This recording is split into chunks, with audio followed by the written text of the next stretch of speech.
आदिवासी विकास मंत्री डॉक्टर विजयकुमार गावित यांच्या हस्ते रोषमाळ बुद्रुक येथे स्कूलचे उद्घाटन। आमदार ॲडव्होकेट के.सी. पाडवी यांच्यावर घणाघाती टीका।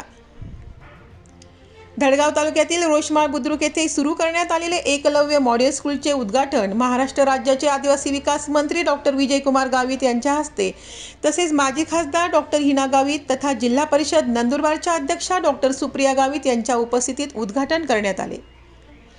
धडगाव तालुक्यासारख्या अतिदुर्गम भागात येणाऱ्या तालुक्यात शाळेचे मोठे दुर्दैव असून तालुक्यात अशा पद्धतीने एकलव्य मॉडेल रेसिडेन्सी स्कूलचे उद्घाटन करण्यात आल्याने धडगाव तालुक्यात आनंदाचे वातावरण निर्माण झाले असून मुलांच्या भवितव्यासाठी एक चांगले शैक्षणिक वातावरण तयार होईल असा विश्वास डॉक्टर विजयकुमार गावित यांनी व्यक्त केला। एकलव्य रेसिडेन्सी स्कूल हे CBSE पॅटर्नवर आधारित असून धडगाव तालुक्यातील आदिवासी समाजातील मुलांना केंद्रीय स्तरावरील शिक्षण मिळण्याची सुविधा मिळणार आहे। एकलव्य मॉडेल स्कूलच्या उद्घाटन प्रसंगी डॉक्टर विजयकुमार गावित यांनी आमदार के.सी. पाडवी यांच्यावर घणाघाती टीका केली। मागील 35 वर्षांमध्ये डॉक्टर ॲडव्होकेट के.सी. पाडवी यांनी तालुक्यात काय विकास कामे केली असा त्यांच्यावर सवाल केला आहे। आदिवासी जनजागृती न्यूज चॅनल धडगाव नमस्कार। तरे ठोगान काय तुम्हाला नुकसान होणार आहे आम्हा बी कोताक दी वाट्या बनावी दा होणार आहे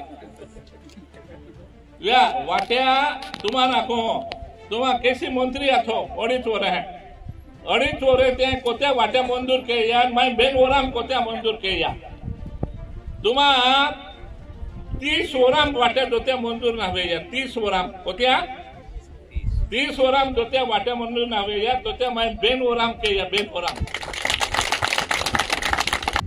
आमा आनाने आमा काय खानारा की आमा जिल्लो हाय आमा उदाहरण दो द्या केने दिया खातोरे माय वाटेने तुम्हा है वाटे केरिया केने तुम्हा आवाज वाटे असते ना आणि अक्कल को आमना आणि थोडं फार दोनदा इसले भागे या खातोरे माय भगवान बिरसा मुंडा नावा जोड रस्ता केने योजना बनावी आणि ती योजना बनावी म्हणजे केड्डा बी पोंगाय होतो वाट बनावता होणारी केड्डा बी खेता होतो वाट बनावता होणारी